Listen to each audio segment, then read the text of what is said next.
यहाँ पे हमारा फोकस रहता है एनवायरनमेंट, उसके साथ साथ सोशल एंड गवर्नेंस पे। तो अगर आप कंपनीज के पॉइंट ऑफ व्यू से देखें तो आप देखेंगे कि बहुत सारे लीगल जो लिटिगेशन है कंपनीज की, वो किसी ना किसी रेगुलेटरी रीजन, कुछ ओवरसाइट इन गवर्नेंस की वजह से होती है। जैसे अभी मोहित ने मेंशन किया कि कोई करप्शन के चार्जेस हो गए, कोई घोटाला निकल आया, जैसे अभी हमने पीछे इंडसइंड बैंक के शेयर्स में देखा था कितनी गिरावट आई थी बिकॉज ऑफ जो उनके मिसमैच थे उनके बुक्स में।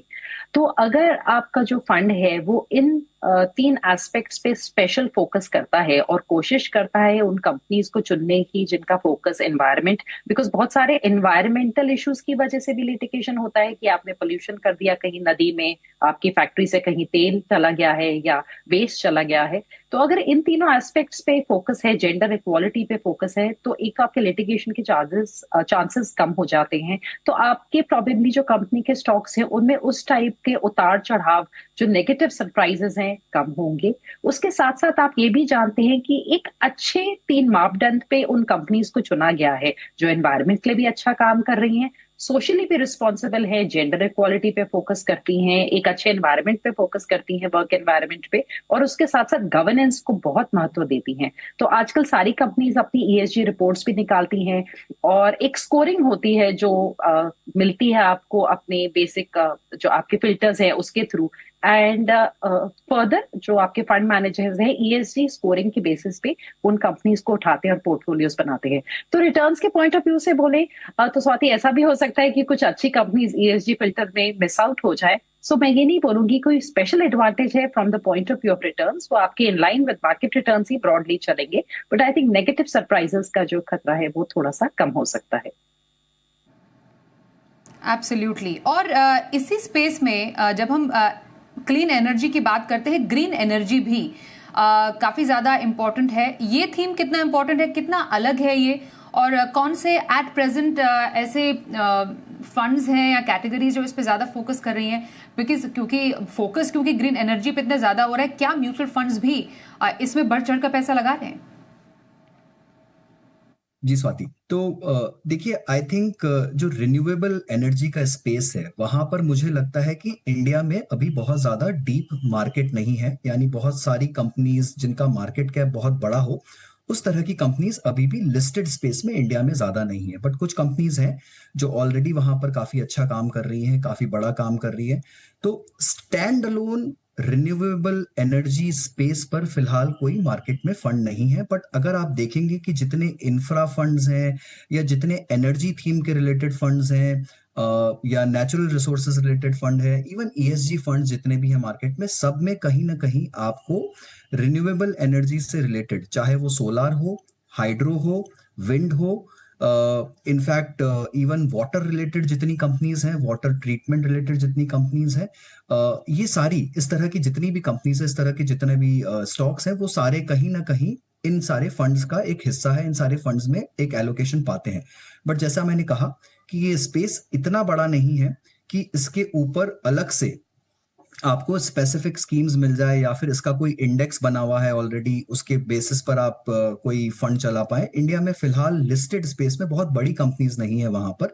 But energy opportunities fund, resources and energy fund, natural resources fund, इस नाम से आपको अलग अलग फंड हाउसेस के काफी थीम्स मिल जाएंगे जहां पर ये सारी कंपनीज आपका एलोकेशन पाती हैं। एब्सोल्युटली। तो ये कुछ ऐसे फंड्स हैं जिस पर आप नजर रख सकते हैं। इनफैक्ट विद इन मिड और स्मॉल कैप फंड, जैसा मोहित ने भी बताया और हम दिखा भी रहे हैं, ये उनकी ही सजेशंस हैं। स्मॉल कैप में Nippon India small cap, SBI small cap, ये कुछ एनर्जी स्पेस में फोकस करते हैं जहां पर इनका एलोकेशन है। एक्सिस का mid cap, Kotak emerging equity, ये भी कुछ ग्रीन एनर्जी में फोकस फिलहाल कर रहे हैं।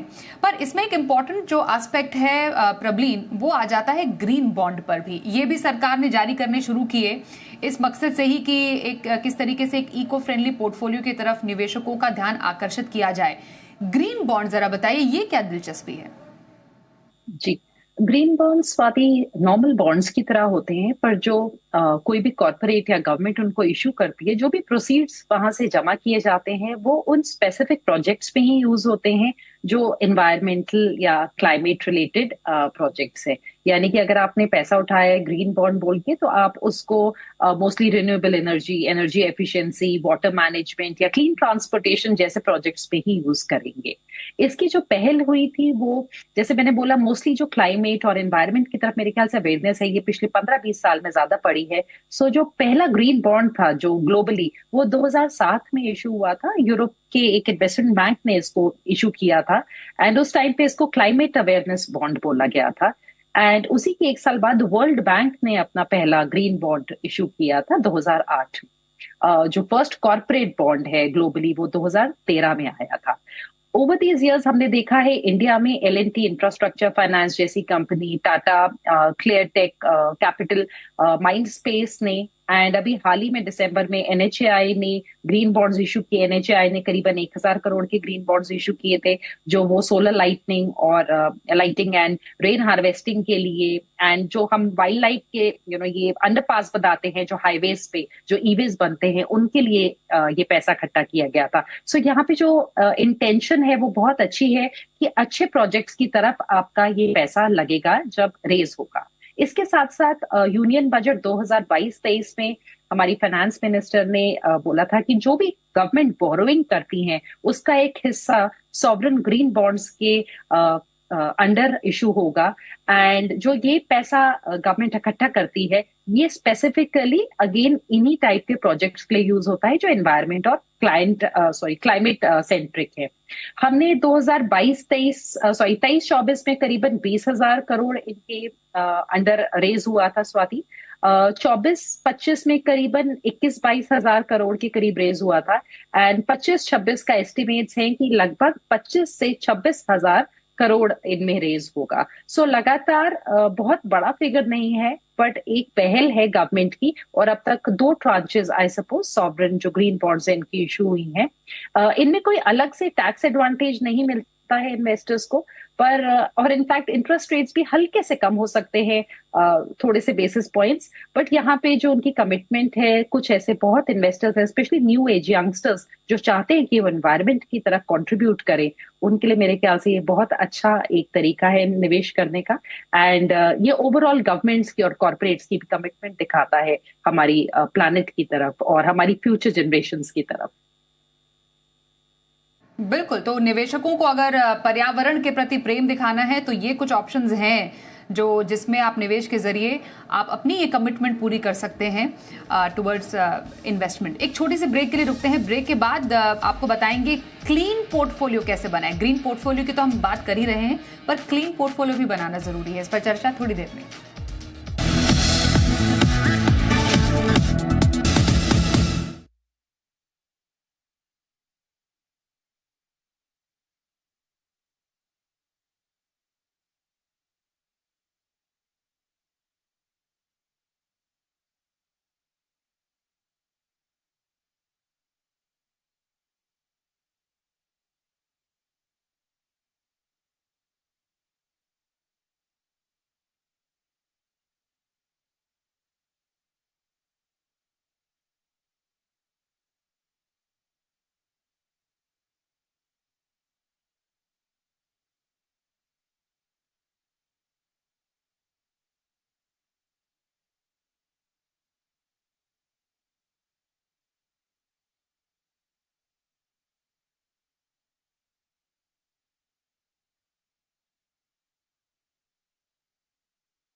कैसे बनाए ग्रीन पोर्टफोलियो, क्लीन पोर्टफोलियो। हमारे साथ प्रवीण बाजपेयी और मोहित गांग है, उनसे चल रही है खास बातचीत। मोहित, अब बताइए ये क्लीन पोर्टफोलियो क्या है? क्लीन पोर्टफोलियो बनाने का कोई तरीका है क्या? जी स्वाति देखिए, जितना जिस चीज को सरल और सिंपल रखा जाए, जितना उसे कॉम्प्लेक्स ना बनने दिया जाए, वही मेरे हिसाब से क्लीन है, वही मेरे हिसाब से सबसे बेस्ट स्ट्रैटेजी, और वही स्ट्रैटेजी जो थोड़ी सी बोरिंग लगती है और लॉन्ग टर्म लॉन्ग लास्टिंग होती है, मेरे मायने में वही एकदम क्लीन पोर्टफोलियो है। और इसको बनाने के लिए निवेशकों को ज्यादा कुछ मेहनत करने की आवश्यकता नहीं है। ऑनेस्टली अगर आप बिल्कुल सिंपल फॉर्मूला, सिंपल गाइडलाइंस को अपनाएंगे अपने पोर्टफोलियो के लिए, तो आप बेझिझक बेहिसाब क्या बोलते हैं, एक अच्छा पोर्टफोलियो बना सकते हैं अपने लिए। तो इसके लिए सबसे इम्पोर्टेंट बात यह है कि एक तो आप अपने पोर्टफोलियो में हर तरह की स्कीम को भर ना लें। आप अपने पोर्टफोलियो में 15, 20, 30 स्कीम्स जो कि अक्सर हम देखते हैं निवेशकों के पोर्टफोलियो में होती है, पूरी तरह से अपने पोर्टफोलियो को हर नए एनएफओ से वो लोड कर लेते हैं। तो उससे आपको बचना होगा। इसका मतलब है कि आपको डीक्लटर करना होगा, अपने पोर्टफोलियो को एकदम सिंपल बनाना होगा। तो पोर्टफोलियो में 4 से 8 स्कीम, एट बेस्ट 10, वो भी जरूरत नहीं है, बट कभी कभी शायद हो सकता है कि हो जाए उतनी स्कीम्स। तो सबसे पहला नियम तो पोर्टफोलियो को कम रखें, सिंपल रखें। दूसरा, ये जो आप 5, 6, 8 स्कीम्स ले रहे हैं, इन्हें अच्छे से डाइवर्सिफाई कर लें। डाइवर्सिफिकेशन कैसा? हर मार्केट कैप के हिसाब से डाइवर्सिफिकेशन, एक्टिव और पैसिव स्ट्रैटेजी में डाइवर्सिफिकेशन, और हर इन्वेस्टिंग स्टाइल का डाइवर्सिफिकेशन, यानी जिसमें थोड़ा मोमेंटम हो, थोड़ा क्वालिटी हो, थोड़ा वैल्यू हो, ग्रोथ हो, इन सबका एक अच्छा मिश्रण। और आपको अलग अलग तरह की स्कीम्स अलग अलग मार्केट कैप में इसमें आजकल मार्केट में आसानी से मिल जाएंगी। अब उसके ऊपर में अगर आपकी कोई अलग से आवश्यकता है, कोई अलग से फाइनेंशियल गोल है जिसके लिए आपको अलग से प्रोविजनिंग करनी है, हो सकता है वो डेट पोर्टफोलियो के माध्यम से हो सकता है वो बैलेंस्ड या मल्टी एसेट के माध्यम से हो, तो वो आपको थोड़ा सा अलग से ओवरले डालना पड़ेगा। हर पोर्टफोलियो में एक अलग टच होता है, रिस्क प्रोफाइल के हिसाब से कुछ अलग आपको करना पड़ता है। बट जितना आप पोर्टफोलियो को सरल सीधा रखेंगे, उतना ही वो पोर्टफोलियो आपके लिए अच्छा काम करेगा। जितना कम आपको पोर्टफोलियो देखने की आवश्यकता पड़े, इसका मतलब वो बहुत ही ज्यादा क्लीन पोर्टफोलियो है और आपको बार बार परेशान नहीं कर रहा, आपके रात की नींद को खराब नहीं कर रहा।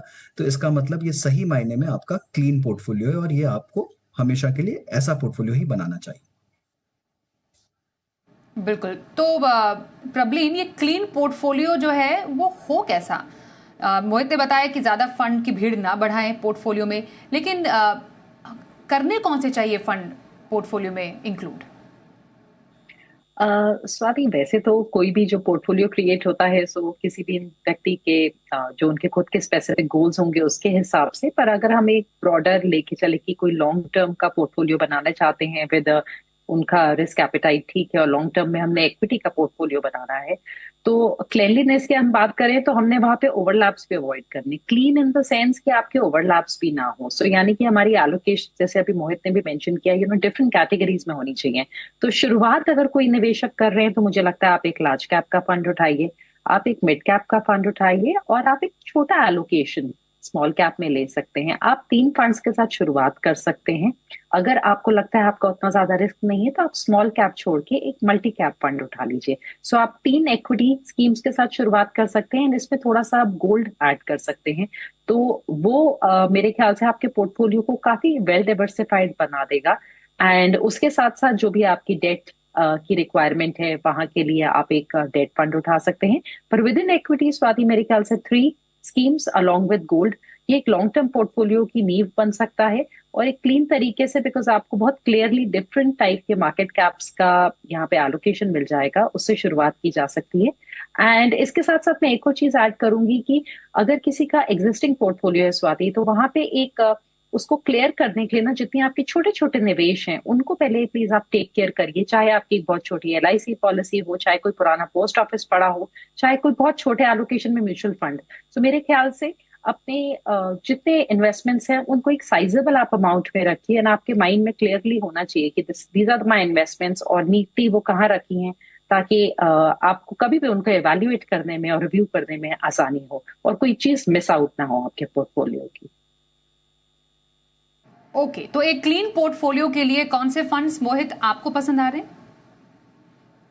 देखिए स्वाति, अगर मैं इसमें ESG को शामिल करना चाहूँ जो कि आज का मूल थीम था, तो यहाँ पर 2 ESG के ऑप्शंस भी मैं देना चाहूंगा निवेशकों को। एक ICICI प्रूडेंशियल का ESG एक्सक्लूजनरी स्ट्रैटेजी है और एक ABSL आदित्य बिरला का ESG इंटीग्रेशन स्ट्रैटेजी है। अगर आप ग्रीन पोर्टफोलियो जो कि एनवायरनमेंट को, सोशल नॉर्म्स को हार्म नहीं करता हो किसी भी तरह से, अगर वैसा बनाना चाहते हैं और बहुत ज्यादा कॉन्शियस है अगर आप, तो आप इन फंड्स का चुनाव कर सकते हैं।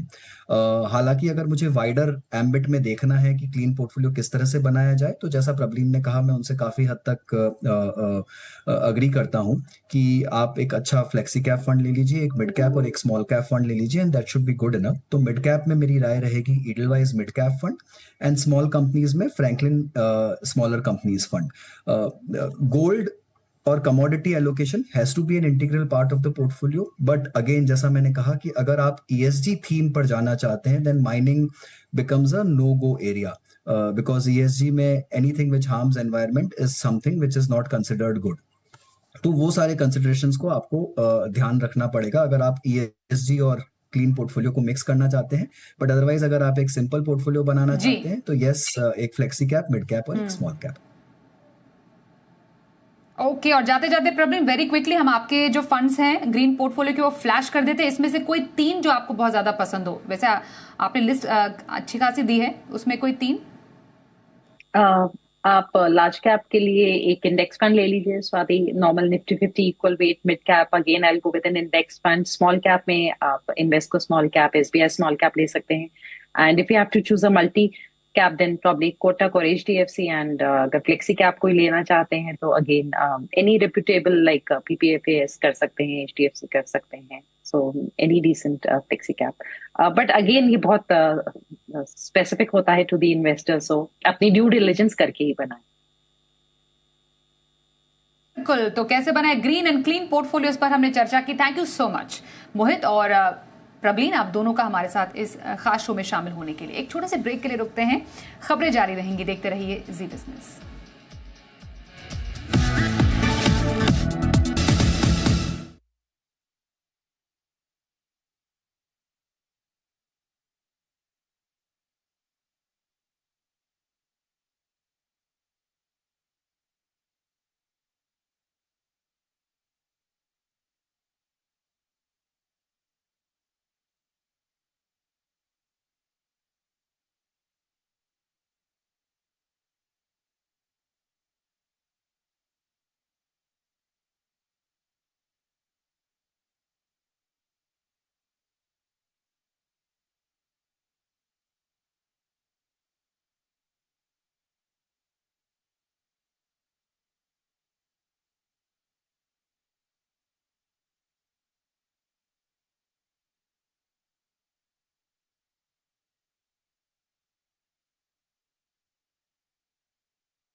प्रस्तुत करता पतंजलि शरबत एवं फ्रूट ड्रिंक, प्रचंड गर्मी से अपने परिवार को बचाएं। प्रायोजक एसबीआई, बेस्ट है सबको पता है।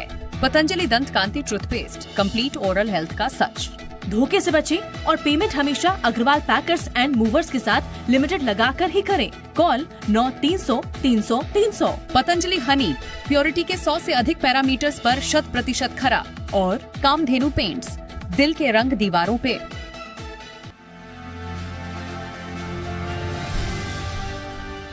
आज से फुल स्पीड में समृद्धि महामार्ग, मुंबई नागपुर का सफर अब 16 नहीं 8 घंटे में होगा पूरा। मुख्यमंत्री फडणवीस ने किया उद्घाटन। पीएम मोदी कल चिनाब पर बने आर्च ब्रिज को राष्ट्र को करेंगे समर्पित। माता वैष्णो देवी मंदिर स्थल कटरा में 46,000 करोड़ रुपए के अधिक की विकास